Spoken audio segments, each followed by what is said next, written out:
that I experience social dynamics, because that's been a point of one of my strengths for many years now. It's just knowing how to engage socially and study the culture as aware. And so it's not that I feel like I was naive or anything. I don't think I am. But even that said, even if I were to miss cues along the way that were communicated that I didn't interpret that way, I would say the way that I develop my friendships, even with Caucasians, is pretty deep, in such a way that if that was ever the concern, I wouldn't have to speak to it. Like, they would already be catching the nuances, subtle as they were, and that's never really happened for me. So I've very much been in the public eye for many years, and so I don't think I've really been the recipient of racism, which is intriguing.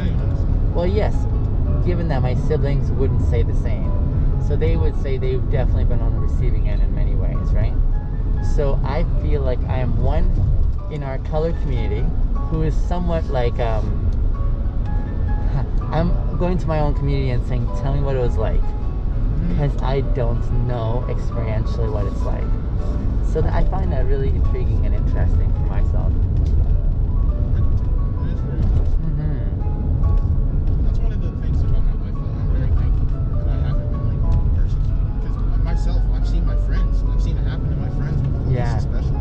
Really? Like one of my friends one time, he went up and asked these white kids for change to use the vending machine, and the cops called on him and he was arrested. We were at Vivo, which is like this rec center over here. Okay.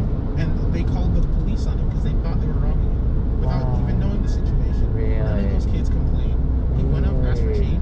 They just saw him like take out some change, handed to him, and then he went to a vending machine. Cops called, arrested for nothing. Yeah, and at like 14 too.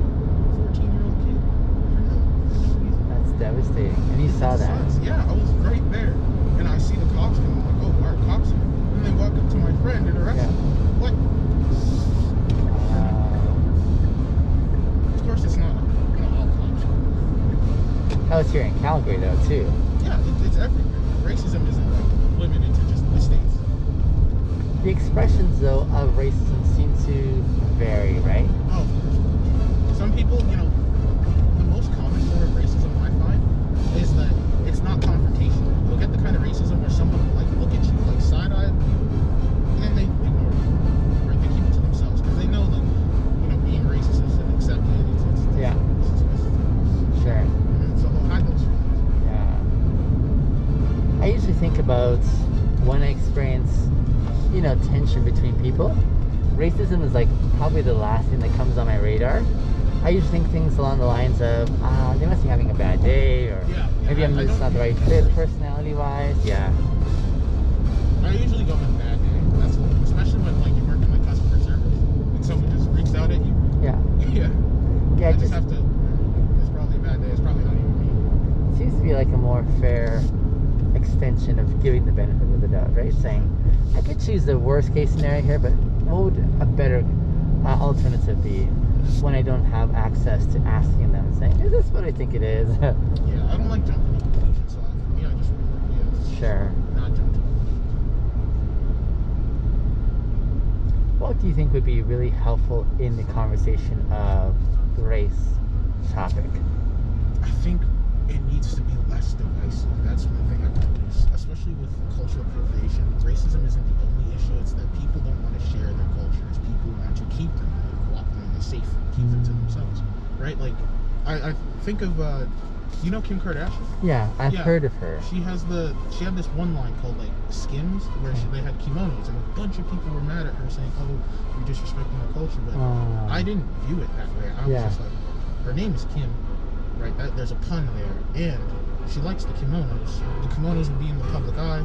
There, a lot more people are going to wear them. A lot more people are going to appreciate them. Some people are going to look at them and study the culture of where the kimono came from. I see that. I see like togetherness. Yeah. But a lot of people don't know that. Yeah. Which I also understand too. But I think a good way to move forward is kind of like Canada. We're a melting pot. We should melt all our cultures, share, not just keep them to ourselves. Quick segue. Is there a good story with your hand in the cat? I made a Yeah? to longboard in the rain because I was like, I want to go longboarding, I want to walk around, and it's raining. And I was like, it's fine. Yeah. Nope. A hydroplane for me. I fall and I like fell right on my scaphoid, broke it in half, and I had to get surgery. Oh. Yeah. And you lost. It's the bone right underneath the thumb. Ooh. Yeah. Oh, that sounds painful. It was horrible. What? Pain like starts like 12 hours from when it happens. Oh, yeah. seriously? Yeah, because it like was numb a bit, and then like I woke up in the middle of the night screaming. I was like, oh my god, my hand. And I didn't even think it was broken then. I thought it was sprained too. Yeah. Oh man. Not a fun time. All for the love of the game, eh? Yeah. At least it's quite the story. Oh, yeah. But I learned my lesson. Sometimes you have to break something to learn. Oh, shucks. Learn the lesson before you break something. The painful way. Yes. Oh man. But now I know no more longboarding in the rain. Yeah. It's funny too because it happened to my friend in like 7th grade. Yeah. And I knew I could like break something, and I still didn't. You're like, I want to learn this experientially firsthand for myself. No, I was like, yo, I'll be fine. I've been longboarding since I was Yeah. 12. I'll be good. Yeah. Self-confidence, right? Yeah, too much self-confidence. I tried to fight water. That's not something I can fight. Oh, shucks. How long before your hand recovers? I don't even know because I had surgery on June 1st. They said 6 weeks. It's been 6 weeks. It's been over 6 weeks. I'm still in it. So I don't know. I wish it came with like a watch and told me I was over. That's what else. Countdown, right? Yeah, that would be nice actually. Yeah, it's a countdown. 12 hours until bones heal. That'd be so cool if you had, and if it was intricately connected to the actual, I don't know, fixing. Mm-hmm. Yeah. And then you could see what kind of activities deplete that number. True. Like, okay, not gonna do that again. Yeah, like bump your hand into something and it hurts. Maybe something's like off-center. Yeah, exactly. That would be actually really cool. That'd be helpful. That would be a really good invention. Yeah. Yeah, so back to my point earlier, I was gonna say, I think one of those things that may be lost in the midst of the conversation is our common humanity. Yes. You know what I'm saying? So when we see each other as other than, like, if we don't see each other as, hey, fellow human beings who are very similar in the way that we experience a lot of things in life, if we don't experience that, then in some way it seems like we're really gonna lose that reference point and saying the differences become more important than your own humanity. Yes. And in which we're gonna withhold each other, we'll withhold that very essence or identity that makes us common. That gets lost in the, we're more valuable in our expression of distinctness than you are in yours. Yes. And so there's no conversation of what coalescing looks like. By all means, I'm not saying that let's not forget what's happened in the past. Oh, of course not. But I think when we stay in the past in a very real way, saying we'll never let you forget that you did this to us, as opposed to this happened back then, what are we learning now as we go forward in a way that we can do this better? How do we make sure this is never happens again? Absolutely. If we don't study, break down, and understand history, it's doomed to repeat itself. Yeah. So that's part of my thoughts on it. Although I'm a lot more cautious because, like I said, I feel like I'm an outsider in my own community, having not. I feel the same way. You know what I'm saying? Yeah. And so I think what is also still important is for those who are in that zone of like having been affected adversely, who are still. I mean, I was just watching this video on TikTok here, and this video was a very clever spoken word of sorts by this guy.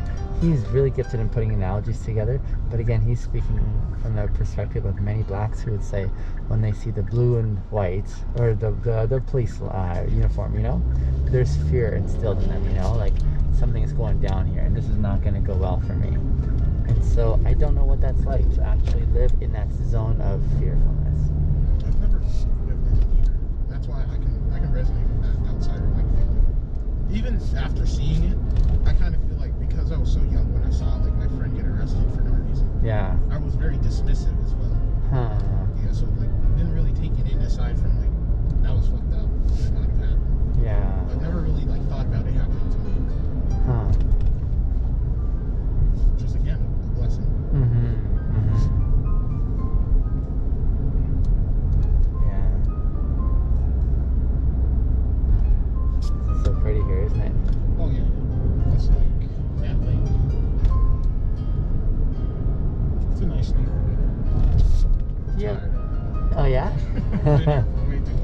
believe you. Where would you move if you could? Honestly, I was thinking of moving downtown. Oh yeah. Mainly because like there's a lot to do there, and it's not suburbia. Do you feel like you're able to handle your own expenses and everything? Yeah. One thing I've always had, like ever since I think I was 12, Yeah. was independence. Nice.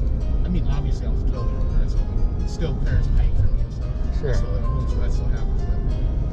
But at a certain age, like 12, I was like, no, I want a job and I want to be able to do things on my own and help my family as well. Mm-hmm. So like, get to a point where they wouldn't be helping me and I'd be helping them. That's always been my goal. Nice.